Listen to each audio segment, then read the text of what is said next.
Kita ke nikel Konawe yang disedot hartanya oleh negara Tiongkok, yang semua ini dibuka jalan besar-besaran oleh pejabat yang ternyata ngakali pemimpin tertinggi. Hal ini sesungguhnya melanggar pasal 33 Undang-Undang Dasar. Sesungguhnya hal ini kita harus ingatkan. Kita ingatkan pelajaran bernegara agar generasi new mind faham bernegara, terutama calon pejabatnya nanti. Jangan terlalu berpolitik cara menjalankan negaranya seperti dalam 20 tahun terakhir. Dalam bernegara ada 7 panji yang harus seimbang diurusinya. 7 pilar tersebut adalah ideologi, politik, ekonomi, sosial, budaya, pertahanan, dan keamanan. Saat ini 80% adalah politik, sisanya ekonomi, sisanya lupa. Kalau boleh dipentingkan, maka sesungguhnya pertahananlah yang harus nomor 1, karena melindungi hajat hidup dan tumpah darah Indonesia itu di departemen ini, di Departemen Pertahanan. Ini kalau Menhannya dan pemimpin tertinggi mengerti bernegara ala negara superpower, maka inilah harusnya yang dikedepankan. Sayang yang sekarang belum menunjukkan hal itu. Pandemi ini masalah kesehatan, iya benar, tapi kalau melumpuhkan ekonomi dan membuat negara lain menyerang kita dengan berita-berita mengerikan tentang COVID di Indonesia, dan pemerintah saat ini tidak mengcounternya, ini menunjukkan lemahnya hubungan internasional dan pertahanan luar negeri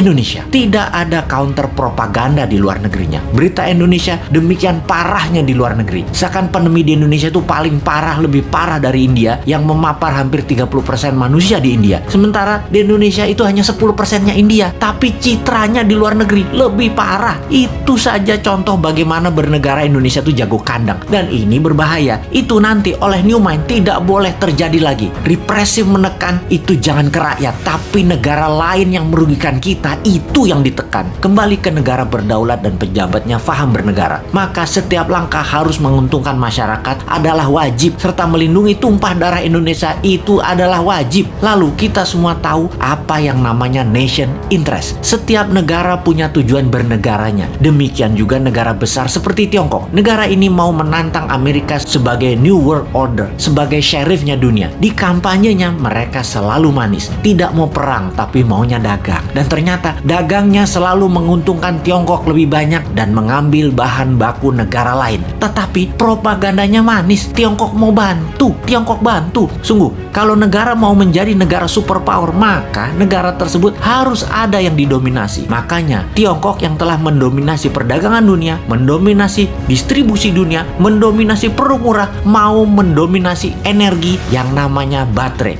Untuk mendominasi baterai, mereka perlu nikel. Untuk itu, nikel terbesar di dunia hanya ada di Indonesia. Mereka mainkanlah. Pokoknya bagaimana caranya bikin semua orang silau, tak melihat niat jahat tadi, yang terlihat nolong pindah gede-gedean tambang nikel dan pabrik smelter, mengambil secepatnya bahan baku Indonesia mumpung masih berkuasa dan dibukakan jalan. Dijanjikannya Indonesia akan punya pabrik baterai, tapi bahan bakunya dihajar habis dulu sampai habis. 3 tahun lagi rasanya cukup buat mereka hajar habis tambang tersebut dan menjadikan Tiongkok punya cadangan selama 20 tahun ke depan untuk jadi raja baterai dunia. 90% keuntungan nikel adalah kalau dijadikan baterai, dan itu strategi Tiongkok. Sementara kita dapat taiknya Tiongkok. Sudah sejak 4 tahun lalu kita berjuang mengingatkan bahayanya tambang nikel di Sulawesi karena tidak menghasilkan keuntungan apapun buat Indonesia, atau kurang menghasilkan keuntungan buat Indonesia. Buktinya kita masih ngutang bernegaranya. Sementara kalau nikel jadi baterai tanpa asing, maka hutang plus tidak ngutang lagi adalah sebuah kepastian. Oh lupa, doktrin di kepala para pejabat Indonesia saat ini kan Indonesia tidak mampu berdiri sendiri tanpa asing. Wahai pejabat, realistiklah. Kalau nikel tambangnya membuat kita kaya, saat ini kita nggak ngutang lagi sekarang. Tetapi mengapa masih ngutang?